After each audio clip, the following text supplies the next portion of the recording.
Good morning बच्चों, ये class 11th के लेक्चर रिकॉर्ड कर रहे हैं। बहुत दिनों के बाद आज रिकॉर्ड कर रहा हूँ क्लास 11th के लिए, क्योंकि वो डेमो में रेपिटेशन वगैरह चल रहा था। तो अभी तक मैंने देखो वेक्टर्स में तुमको क्या क्या सिखाया है। आज मैं एक लाइव लेक्चर भी दूंगा, ठीक है।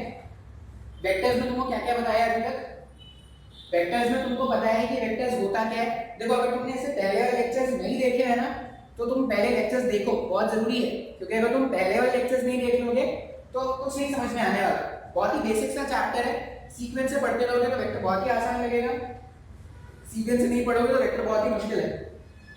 इससे पहले वाले लेक्चर्स में वेक्टर्स क्या होता है ये बता दिया है, वेक्टर्स दिखते कैसे हैं, बनाते कैसे हैं ये बता दिया है, वेक्टर्स होते कैसे कैसे हैं ये बता दिया है, दो वेक्टर्स को ऐड कैसे करना है, दो वेक्टर्स को सब्ट्रैक्ट कैसे करना है ये बता दिया है, एक वेक्टर को तोड़ के नए वेक्टर्स कैसे बनाते हैं, रेजोल्यूशन ऑफ वेक्टर्स ये बता दिया है। रेजोल्यूशन ऑफ वेक्टर्स में वेक्टर्स के कंपोनेंट्स बनाने तुमको सिखाए थे, एक्स कंपोनेंट, वाई कंपोनेंट, ऐसा मैंने तुमको बनाना सिखाया था। याद क्या करते हो, सबसे इंपॉर्टेंट है, सबसे मुश्किल अगर मैं बोलूं तो रेजोल्यूशन ही होता है जो स्टार्टिंग में बच्चों को तकलीफ देता है। वेक्टर रेजोल्यूशन का मतलब हो गया कि वेक्टर को कंपोनेंट्स में ब्रेक करना, रेक्टेंगुलर कंपोनेंट्स। अगर कोई वेक्टर ऐसा है तो इसको इस तरह से ब्रेक करना, एक कंपोनेंट इस एक्सिस के लॉन्ग, एक कंपोनेंट इस एक्सिस के लॉन्ग, इस तरीके को ही हम क्या बोलते हैं, वेक्टर रेजोल्यूशन। अब वेक्टर रेजोल्यूशन में याद क्या रखना है, जिसके साथ भी एंगल फॉर्म होगा वहां पर चला जाएगा कॉस कंपोनेंट, और जिसके साथ एंगल फॉर्म नहीं होता वहां पर चला जाता है साइन कंपोनेंट। इस तरह से तुमको क्या करना है, याद रखना है। फिर और क्या है, वेक्टर्स में मल्टीप्लिकेशन सिखाया था, दो वेक्टर्स का मल्टीप्लिकेशन। डॉट प्रोडक्ट मैंने बता दिया है। डॉट प्रोडक्ट को स्केलर प्रोडक्ट भी बोलते हैं, क्यों, क्योंकि जो रिजल्ट आना होता है वो एक स्केलर क्वांटिटी होता है। डॉट प्रोडक्ट में टाइप्स ऑफ क्वेश्चन भी मैंने करा दिया था। डॉट प्रोडक्ट में जो टाइप्स ऑफ क्वेश्चन है, टाइप्स ऑफ क्वेश्चन कैसे कैसे सॉल्व किए डॉट प्रोडक्ट का अपन ने। सबसे पहले तो दो वेक्टर्स का डॉट कैसे करते हैं ये सीख लिया। वेक्टर्स अगर कंपोनेंट्स के फॉर्म में गिवन है तब उनका डॉट कैसे करते हैं ये देख लिया। फिर दो वेक्टर्स के बीच का कभी भी अगर एंगल फाइंड आउट करना है, दो वेक्टर्स के बीच का कभी भी अगर एंगल फाइंड आउट करना है तब भी हम क्या करते हैं, डॉट प्रोडक्ट यूज करते हैं। फॉर्मूला बना था cos theta equals to a vector dot b vector divided by magnitude of a vector and magnitude of b vector, ठीक है। लास्ट जो फॉर्मेट था क्वेश्चन का वो ऐसा होगा कि अगर दो वेक्टर आपस में परपेंडिकुलर होते हैं तो उनका जो डॉट होता था वो क्या होता था, जीरो होता था क्या। तो क्वेश्चन में जब भी ऐसा पूछा जाए कि दो वेक्टर्स हैं और तुमको प्रूव करने को बोला जाए कि प्रूव ये दो वेक्टर्स जो हैं वो आपस में परपेंडिकुलर है, तो तुम सिंपली क्या कर लोगे, दोनों का डॉट प्रोडक्ट फाइंड कर लेना।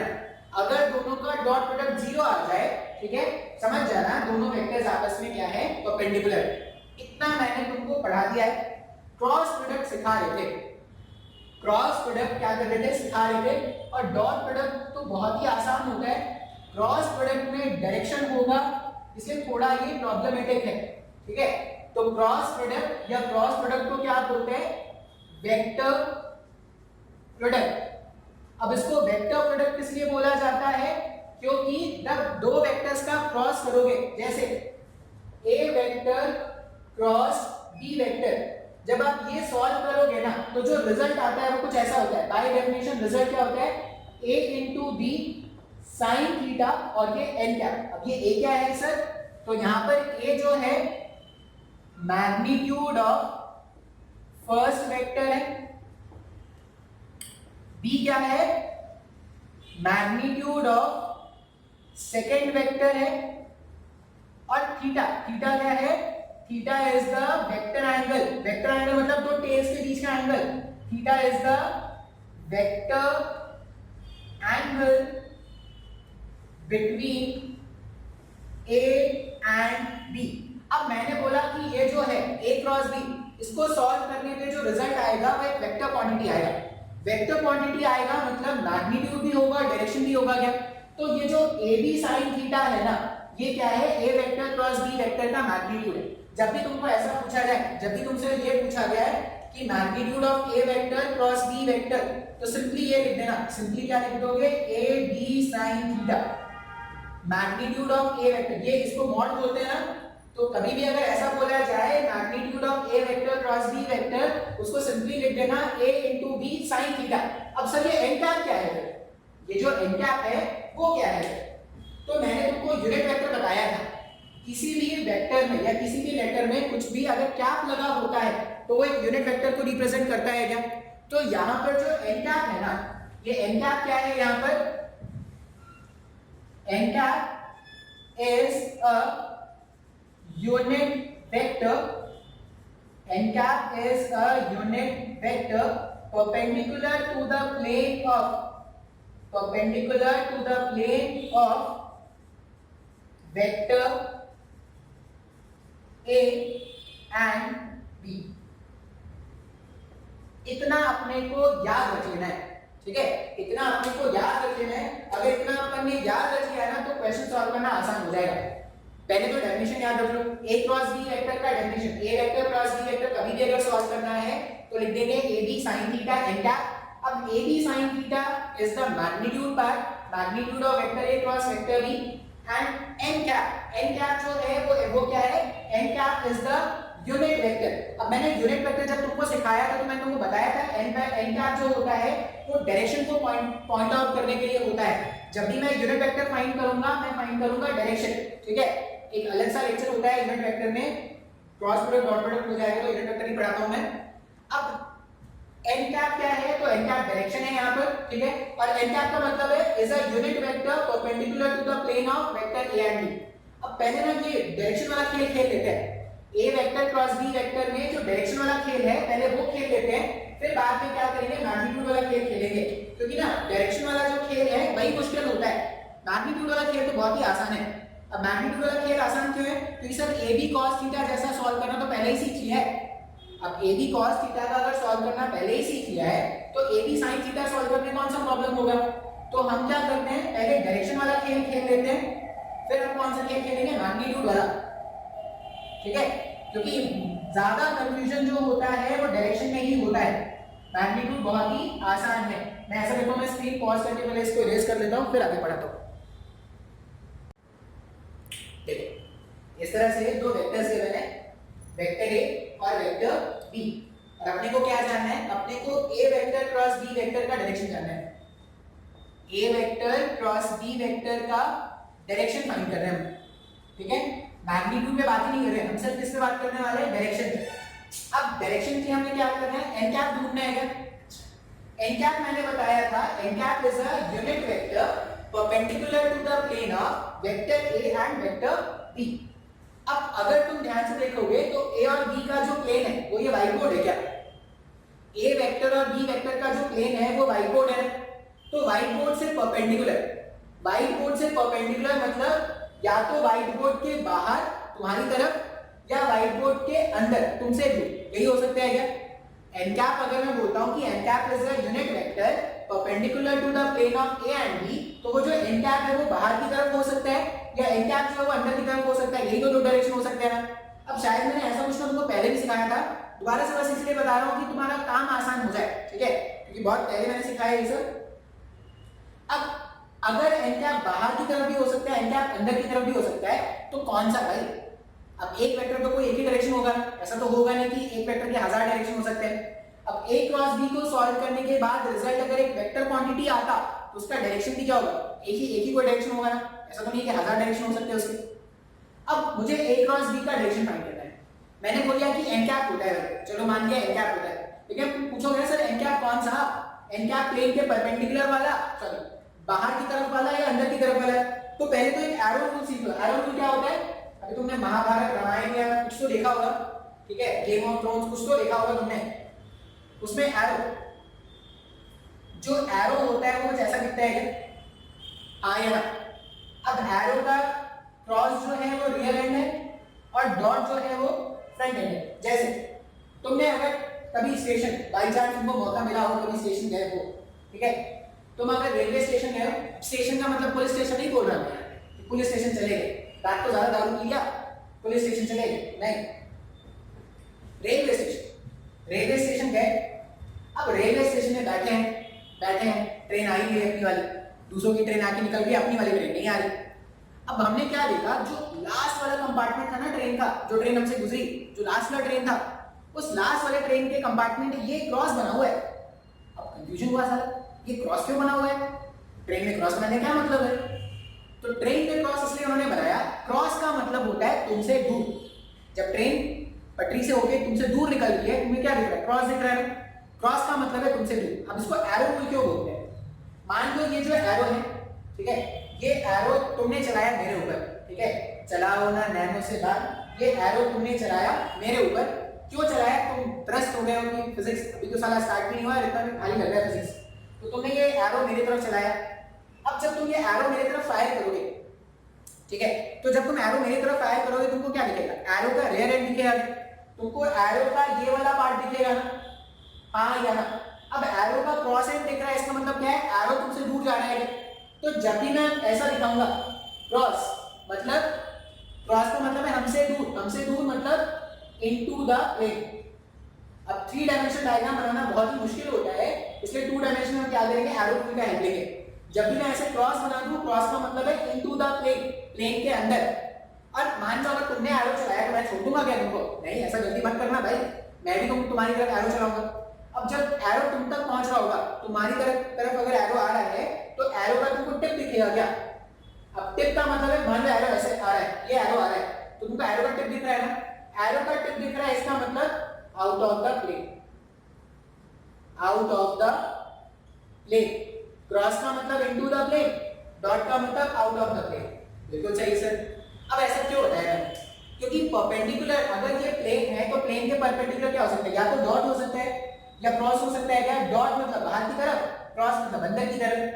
अब डॉट होगा या क्रॉस होगा, कौन सा डायरेक्शन होगा, ये जानने के लिए अपने को सीखना होता है right hand thumb rule. Right hand thumb rule, ठीक है। अलग अलग तरह से लोग बताते हैं, जैसा मैं बताऊंगा वो सबसे आसान तरीका होता है, ठीक है, मेरे को सबसे आसान तरीका आता है, बाकी कॉम्प्लिकेटेड तरीका में मैं जाता नहीं। तो राइट हैंड थंब रूल। अब राइट हैंड थंब रूल में क्या करना है? सबसे पहले तो ये पता होना चाहिए कि अपना राइट हैंड कौन है, ठीक है। ऐसा नहीं कि सर मेरा राइट हैंड तो मुन्ना माइकल है, वो नहीं, अपना राइट हैंड ये। अब राइट हैंड थंब रूल में करना क्या है?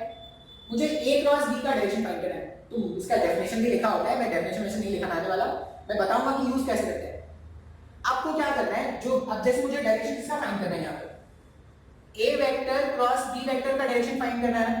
तो पहला वेक्टर a है क्या? जो भी तुम्हारा पहला वेक्टर है ना, उसकी तरफ तुमने पाम को रखो। कौन से पाम को? राइट हैंड के पाम को। लेफ्ट हैंड के पाम को रखोगे आंसर नहीं है, ठीक है। तुम क्या करो, जो भी तुम्हारा पहला वेक्टर, जैसे a वेक्टर भी पहला वेक्टर, तो तुम अपने राइट हैंड के पाम को a वेक्टर के लॉन्ग रखो। ऐसा रख सकते हैं, एक तरीका पाम रखने का ये हो सकता है। ऐसा रख सकते हैं, पाम को रखा, दूसरा तरीका। तीसरा तरीका पाम को ऐसा रख सकते हैं, ये इस तरह से रख दिया, तीसरा तरीका। चौथा तरीका पाम को ऐसा रख सकते हैं क्या? इन 4 तरीकों के अलावा तुम किसी और तरीके से पाम को नहीं रख सकते। जो भी तुम्हारा पहला वेक्टर है, पहले वेक्टर की तरह तुम अपने पाम को प्लेस करो। ए वेक्टर,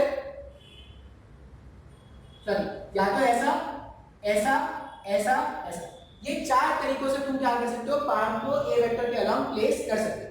अब इन 4 तरीकों में से करेक्ट तरीका कौन है प्लेस करने का? 4 तरीकों में से करेक्ट तरीका कौन है प्लेस करने का? पाम को इस तरह से प्लेस करना है सच दैट, पाम को इस तरह से प्लेस करना है सच दैट कर्लिंग फिंगर्स, ये जो घूमती हुई उंगलियां हैं, वो दूसरे वाले वेक्टर को टच करनी चाहिए। बहुत जरूरी है, ध्यान से चाहो तो लिख लेना।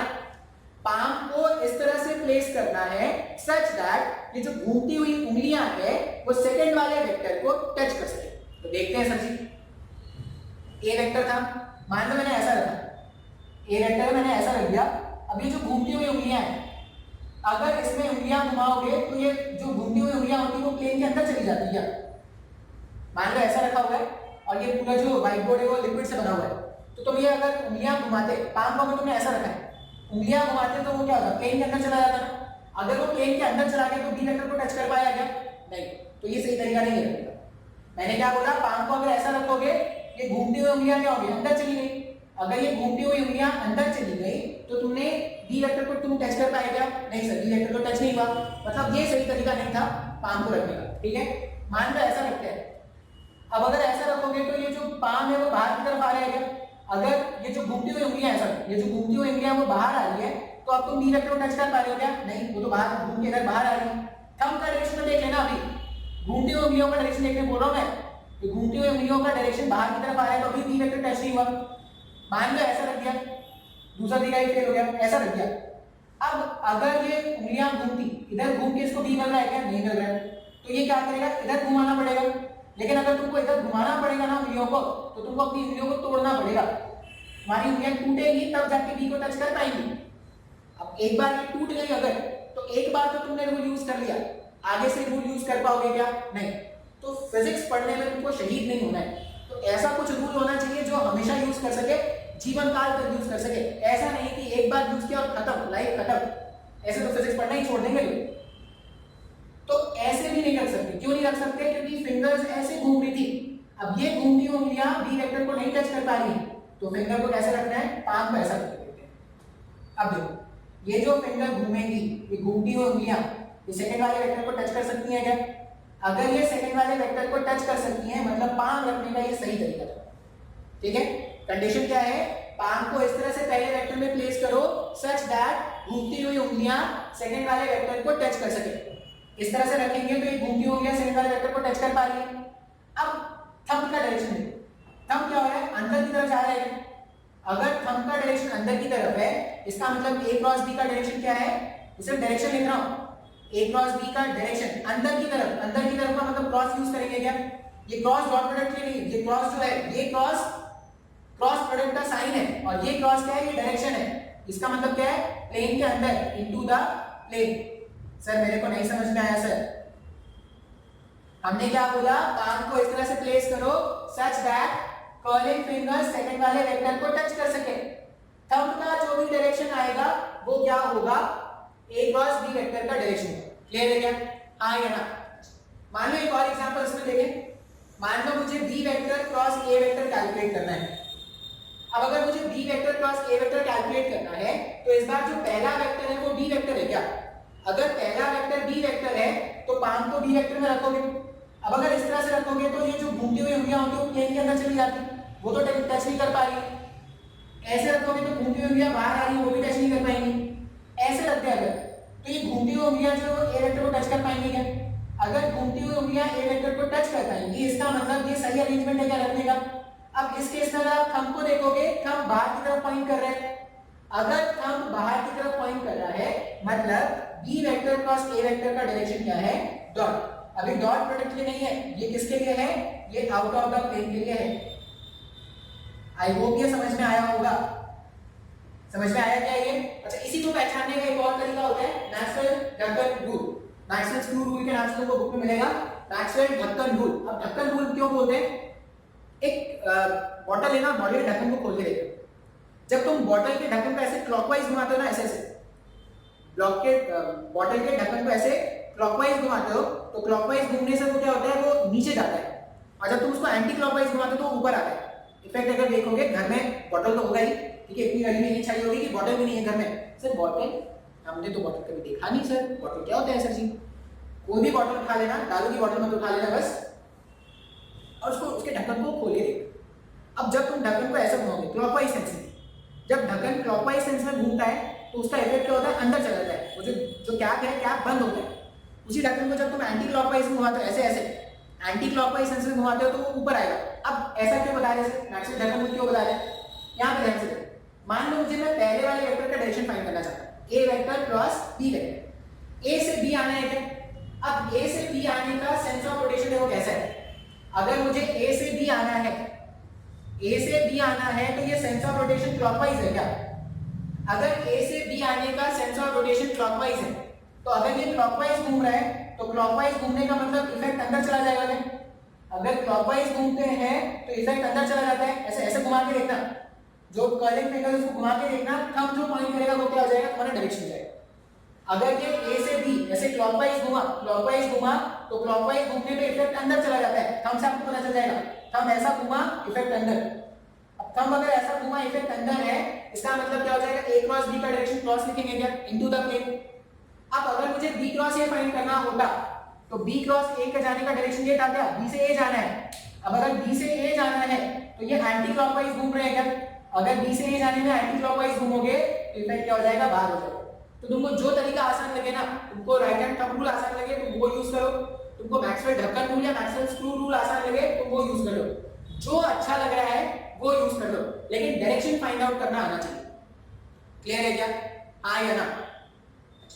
अब इसमें ना कुछ एप्लीकेशंस देख लेते हैं, इसमें कुछ एप्लीकेशंस देख लेते हैं, तब जाके आपको ज्यादा अच्छे समझ में आएगा।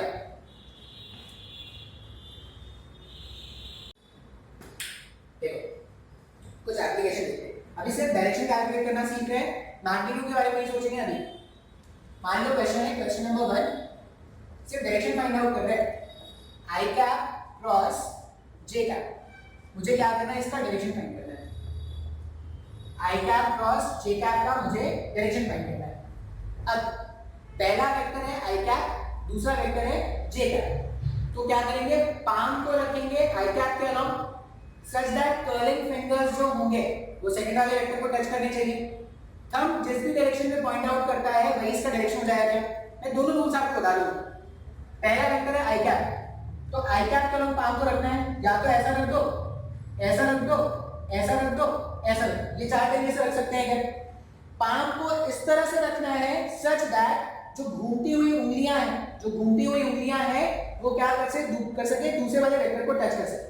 अब देखो ये एक्चुअल में मेरा जो व्हाइट बोर्ड है वो क्या है, वो तो टू डायमेंशनल डायग्राम है। तो एक्स एक्सिस इस तरफ मान लिया, वाई एक्सिस इस तरफ मान लिया, और बाहर की तरफ मान लेते हैं जेड एक्सिस। ठीक है, प्लेन से परपेंडिकुलर बाहर की तरफ क्या मान लेते हैं, जेड एक्सिस मान लेते हैं।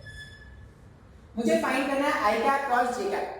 अब अगर मुझे आई कैप क्रॉस जे कैप फाइंड करना है तो क्या करना है अपने को, सबसे पहला काम क्या करोगे, फर्स्ट वेक्टर की तरफ पाम को रख दो।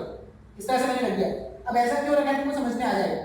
अब ये जो घूमती हुई उंगलियां हैं ये तुमको खुद से करना पड़ेगा। जब तक तुम खुद से प्रैक्टिस नहीं करोगे ना तब तक नहीं समझ में आने वाला, सिर्फ देखने से नहीं समझ में आएगा।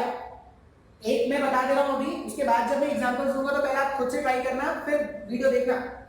मान लो मुझे आई कैप क्रॉस जे कैप फाइंड आउट करना है, तो आई कैप क्रॉस जे कैप, पहला वेक्टर की तरफ मैंने पाम को रख दिया। अब वो ये जो घूमती हुई उंगलियां हैं वो जे को टच कर पाएंगी क्या, बिल्कुल सर कर पाएंगी। अब थंब का डायरेक्शन वो किस तरफ, थंब प्लेन के बाहर आ रहा है क्या, प्लेन के बाहर क्या था, प्लेन के बाहर जेड एक्सिस था। अगर जेड एक्सिस की तरफ यूनिट वेक्टर देखते हैं तो वो के कैप हो जाएगा। एक्स एक्सिस की तरफ यूनिट कैप को आई कैप लिखते हैं, वाई एक्सिस की तरफ यूनिट वेक्टर को जे कैप लिखते हैं, और जेड एक्सिस की तरफ यूनिट वेक्टर को के कैप लिखते हैं। तो आई क्रॉस जे का डायरेक्शन बाहर की तरफ आ रहा है क्या, तुम्हारी तरफ आ रहा है। अगर तुम्हारी तरफ आ रहा है मतलब वो क्या हो जाएगा, के कैप हो जाएगा ना। तो आई वेक्टर क्रॉस जे वेक्टर का डायरेक्शन क्या हो जाएगा, के कैप।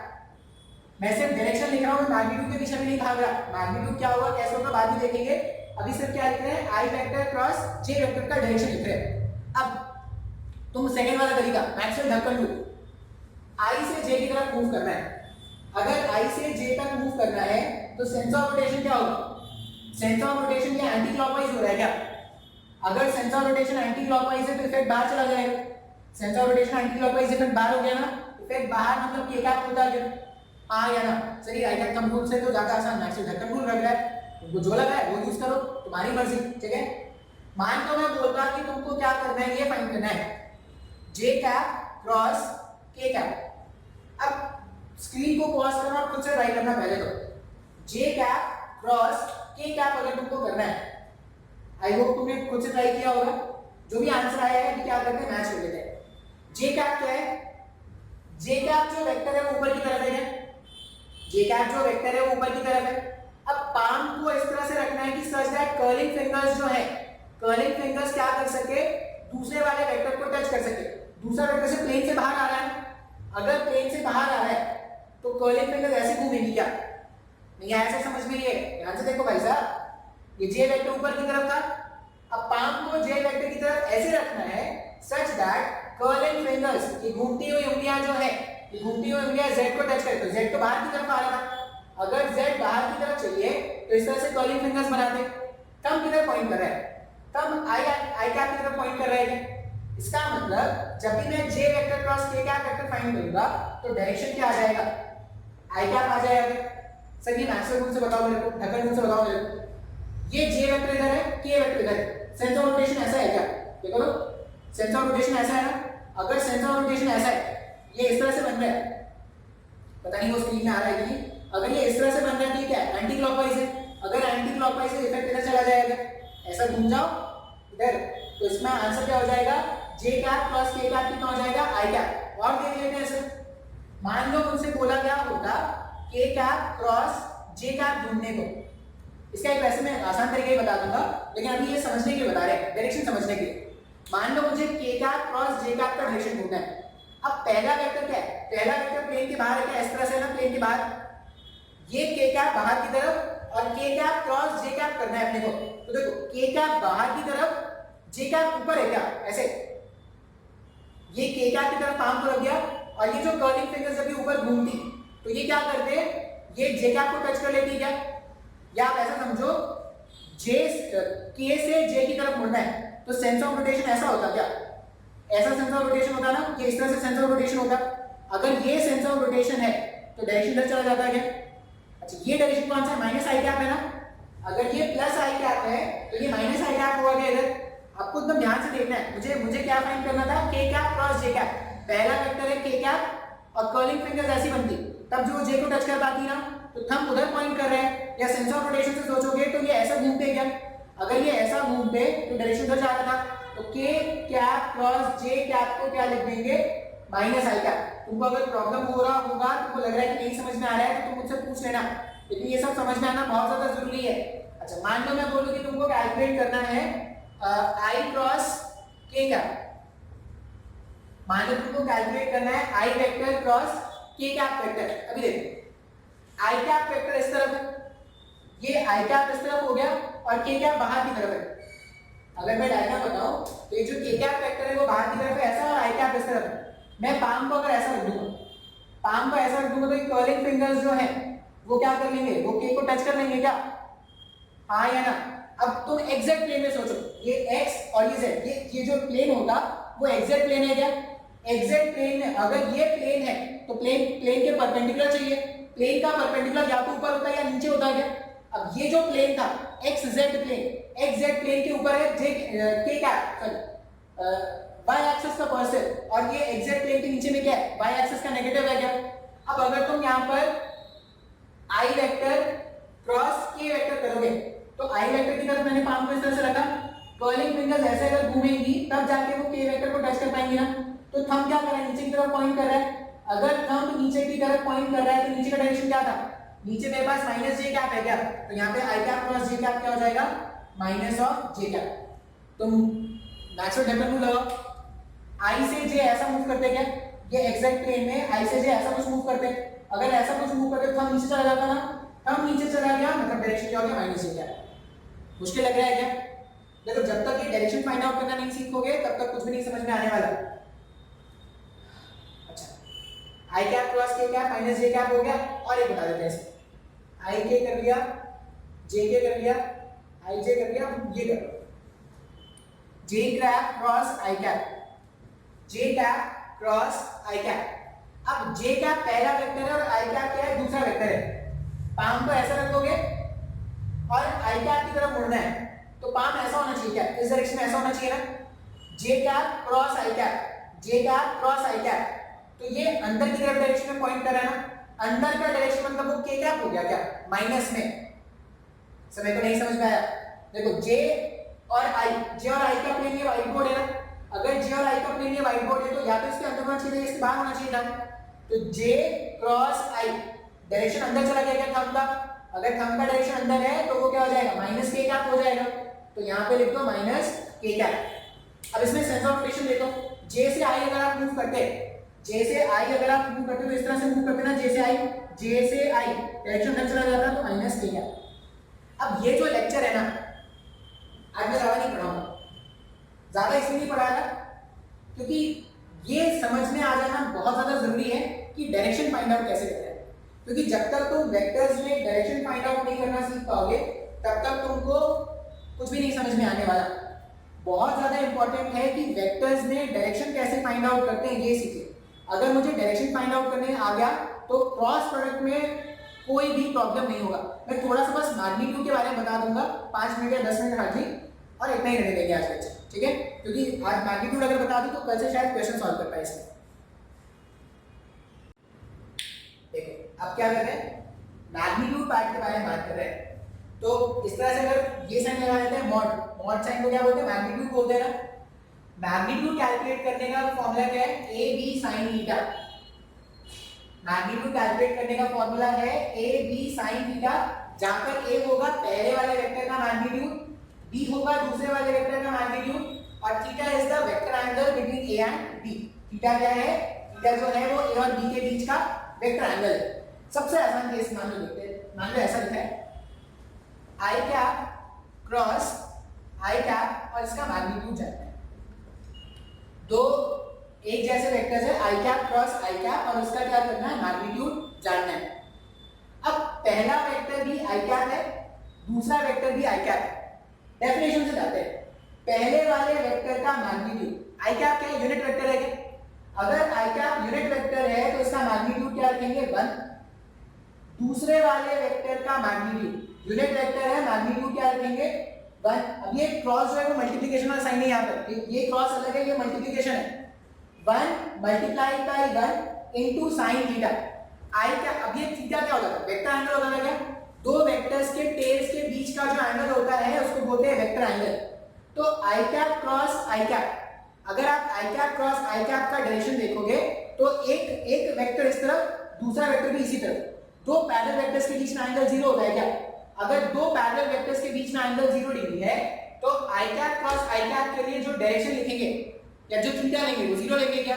तो यहाँ पे क्या लिख देंगे, इनटू sin 0। sin 0 कितना होता है सर, sin 0 0 होता है।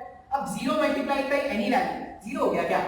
इसका मतलब magnitude of I cap cross I cap हमेशा 0 मिलने वाला है क्या? Magnitude of I cap cross I cap हमेशा 0 मिलने वाला है। या अगर मुझसे ये पूछा गया होता आई कैप क्रॉस आई कैप तो ये 0 वेक्टर होता है क्या? हाँ या ना, 0 वेक्टर मैंने समझा दिया है। फिजिक्स में कुछ ऐसे ऐसे केसेस आ जाते हैं जहां पे ऐसे वेक्टर की जरूरत पड़ती है जहां पे मैग्नीट्यूड 0 है लेकिन डायरेक्शन इंडिटरमिनेट है जिसका फाइंड नहीं कर सकते। तो आई कैप क्रॉस आई कैप रिजल्ट एक वेक्टर क्वांटिटी आना चाहिए था, इसलिए यहां पे क्या लिख देंगे, 0 वेक्टर। अच्छा, अगर आई कैप क्रॉस आई कैप 0 है तो उसी तरह से जे कैप क्रॉस जे कैप क्या आना चाहिए? अब ये दोनों भी आपस में क्या है, पैरेलल है क्या? जे कैप क्रॉस जे कैप भी आपस में पैरेलल है, इसका मतलब जे कैप क्रॉस जे कैप भी 0 हो जाएगा और के कैप क्रॉस के कैप ये भी 0 हो गया क्या? हाँ या ना? अब याद करो डॉट प्रोडक्ट, डॉट प्रोडक्ट में आई कैप डॉट आई कैप 1 होता था, जे कैप डॉट जे कैप 1 होता था, के कैप डॉट के कैप 1 होता था। क्रॉस प्रोडक्ट में सीधा उल्टा चल रहा है क्या? आई कैप क्रॉस आई कैप भी 0, जे कैप क्रॉस जे कैप भी 0, के कैप क्रॉस के कैप भी 0। डॉट प्रोडक्ट में और क्या पड़ा था, आई कैप डॉट जे कैप, दो परपेंडिकुलर वेक्टर्स का डॉट 0 होता था क्या? यहां पे क्या बोलेंगे, दो पैरेलल वेक्टर्स का क्रॉस 0 होगा क्या? वहां पर हमने सीखा था डॉट प्रोडक्ट में, क्या सीखा था, डॉट प्रोडक्ट में ऐसा सीखा था कि दो परपेंडिकुलर वेक्टर्स का डॉट कर दो, रिजल्ट 0 आएगा। क्रॉस प्रोडक्ट में क्या याद रख सकते हैं, क्रॉस प्रोडक्ट में नोट ये बना सकते हैं क्या, क्रॉस प्रोडक्ट ऑफ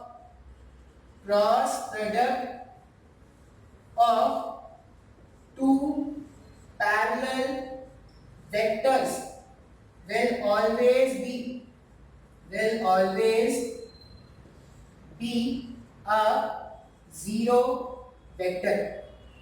दो वेक्टर अगर आपस में पैरेलल है इस तरह से, वेक्टर ए वेक्टर बी, तो इनका क्रॉस प्रोडक्ट होगा, बिना सवाल किए क्या लिख देंगे, 0 वेक्टर आएगा। क्लियर है क्या, ये बात समझ में आ रहा है? फिर मान लो मुझे ये फाइंड आउट करना है आई कैप क्रॉस जे कैप। अगर मुझे ये फाइंड करना है, सिर्फ मैं मैग्नीट्यूड देख रहा हूं क्योंकि डायरेक्शन फाइंड करना तो हमने सीख ही लिया है। अच्छा, आई कैप क्रॉस आई कैप का कोई डायरेक्शन होगा क्या? नहीं, क्यों? 0 वेक्टर कोई डायरेक्शन नहीं होता, वो इनडिटरमिनेट है, फाइंड नहीं किया जा सकता। आई कैप क्रॉस जे कैप का मैग्नीट्यूड ढूंढना है फॉर्मूला के हिसाब से, ए बी साइन थीटा, पहले वाले वेक्टर का मैग्नीट्यूड दूसरे वाले वेक्टर का मैग्नीट्यूड, दोनों यूनिट वेक्टर से तो 1 into 1 लिख दिया। आई और जे के बीच का वेक्टर एंगल कितना है, आई कैप इस तरफ है, ये आई कैप ये जे कैप, दोनों के बीच में एंगल कितना बन रहा है, 90 डिग्री बन रहा है क्या? अगर दोनों के बीच में एंगल 90 डिग्री है तो थीटा के प्लेस में 90 रख देंगे, तो ये हो जाएगा sin 90। sin 90 कितना होता है सर, sin 90 1 होता है। sin 90 1 हो गया, अगर इसका मतलब magnitude of I cap cross J cap ये 1 हो जाएगा क्या? Magnitude of I cap cross J cap 1 हो जाएगा ना। इसका मतलब अगर आई कैप क्रॉस जे कैप का वैल्यू 1 है तो मैं ऐसा भी बोल सकता हूँ क्या, जे कैप क्रॉस आई कैप इसका भी मैग्नीट्यूड 1 होता, क्योंकि मैग्नीट्यूड तो ए बी साइन थीटा है ना। आई कैप क्रॉस जे कैप का मैग्नीट्यूड 1, तो जे कैप क्रॉस आई कैप का भी मैग्नीट्यूड 1 होगा क्या? या तुम अगर ये भी कैलकुलेट कर लोगे ना, आई कैप क्रॉस के कैप इसका भी मैग्नीट्यूड 1 आएगा। क्यों? क्योंकि आई एक्स और जेड भी तो आपस में परपेंडिकुलर होता है ना। तो आई कैप क्रॉस के कैप का वैल्यू भी 1, के कैप क्रॉस आई कैप का भी वैल्यू 1। तो डॉट प्रोडक्ट में तो सीधा उल्टा था ना, जब परपेंडिकुलर वेक्टर्स होते थे तो मैग्नीट्यूड मिलता था 0 डॉट प्रोडक्ट में। और इस केस में क्या चल रहा है, अगर परपेंडिकुलर होंगे तब रिजल्ट मिलेगा, पैरेलल में तो 0 हो रहा है। बात समझ में आ रहा है क्या? हाँ या ना? तो डॉट प्रोडक्ट और वेक्टर प्रोडक्ट में डिफरेंस क्या याद रखेंगे? डॉट प्रोडक्ट में जब वेक्टर्स आपस में परपेंडिकुलर होते थे तो उनका डॉट प्रोडक्ट 0 आता था। क्रॉस प्रोडक्ट में जब वेक्टर्स पैरेलल होंगे तो उनका जो प्रोडक्ट होगा वो क्या आ रहा है? 0 आ रहा है। ठीक है, अब इसको ना थोड़ा अच्छे से लिख देते हैं। ये तो सिर्फ मैग्नीट्यूड लिखा ना, मैग्नीट्यूड और डायरेक्शन मिला के लिख देंगे तो वो नेट प्रोडक्ट हो जाएगा। अब अगर मैंने दोनों अलग अलग सीख लिया है, मुझे डायरेक्शन कैलकुलेट करना भी आ गया और मुझे मैग्नीट्यूड कैलकुलेट करना भी आ गया, तो मैं अलग से लिख देता हूं। अब दोनों को कंबाइन करके लिखने वाला हूं। जैसे ये आई कैप क्रॉस जे कैप, मैग्नीट्यूड कितना आना है? 1 आना है क्या? और डायरेक्शन देखो तो आई कैप क्रॉस जे कैप का डायरेक्शन के कैप आया था क्या? 1 into के कैप, सिंपली 1 के कैप लिख सकते हैं क्या? उसी तरह मान लो जे कैप क्रॉस आई कैप करेंगे, अब बार बार डायरेक्शन कैलकुलेट करेंगे नहीं, क्या करते हैं? आसान सा ट्रिक जान लेते हैं। आसान सा ट्रिक क्या है? इधर लिख दो आई कैप, इधर लिख दो जे कैप और इधर लिख दो के कैप, और ये सेंस ऑफ रोटेशन मान लो anti clockwise, sense of rotation मान लो एंटी क्लॉकवाइज। और जब भी एरो के साथ चलोगे ना तो रिजल्ट लिख देना पॉजिटिव, जब भी एरो के ऑपोजिट चलोगे तो रिजल्ट लिख देना नेगेटिव। अगर मैं एरो के साथ चलूं, जैसे आई क्रॉस जे, मैं एरो के साथ चल रहा हूं क्या, तो जो भी बचा हुआ होगा ना वो आंसर हो जाएगा। आई क्रॉस जे, बचा हुआ के क्या था वो आंसर होगा। फिर जे क्रॉस आई, जे क्रॉस आई में एरो के ऑपोजिट चल रहे हैं, जो बचा हुआ है वही आंसर होगा, बस एक माइनस लगा देना, माइनस के कैप। अब तुम कुछ भी बोलो, लिखा जा सकता है। मान लो ये लिखना है आई कैप क्रॉस के कैप, एरो के साथ चल रहे हैं, एरो के अगेंस्ट, एरो के अगेंस्ट चल रहे हैं, तो बचा हुआ जो है वो माइनस के साथ लिख दो, वो आंसर है। तुमको लिखना है के कैप क्रॉस जे कैप, के कैप क्रॉस जे कैप, एरो के अगेंस्ट चल रहे हैं तो माइनस आई कैप। इस तरह से क्या करेंगे? क्रॉस प्रोडक्ट करेंगे। तो ये क्रॉस प्रोडक्ट का बहुत ही बेसिक लेक्चर था, अभी इसमें कोई भी मैंने क्वेश्चन नहीं कराया है। मैंने तुमको बस ये बताया कि क्रॉस प्रोडक्ट जब भी दो वेक्टर्स का क्रॉस करना है तो मैग्नीट्यूड कैसे फाइंड आउट करते हैं, डायरेक्शन कैसे फाइंड आउट करते हैं, फिर क्या कर देंगे, दोनों कंबाइन कर देंगे तो आपको रिजल्ट मिल जाएगा। देखो मैग्नीट्यूड फाइंड करना बहुत ही आसान है, इसमें आपको कभी भी कोई प्रॉब्लम नहीं होगा। जो भी प्रॉब्लम होगा आपको डायरेक्शन के कैलकुलेशन में होगा। तो आप ध्यान से डायरेक्शन मैंने कैसे फाइंड आउट किया है ये पहले समझना। एक बार अगर आपको डायरेक्शन फाइंड आउट करना समझ में आ गया तो सीरियसली इसमें आपको कोई प्रॉब्लम नहीं होने वाला। नेक्स्ट वाले क्लास में मोस्ट प्रॉब्ली शायद मैं कल कर लूंगा रिकॉर्ड, देख लेते हैं। तो नेक्स्ट वाले क्लास में मैं आपको क्या करूंगा, इसमें क्वेश्चन सॉल्व करना बता दूंगा, किस तरह सॉल्व करते हैं। ठीक है, चलो इतना ही रखते हैं।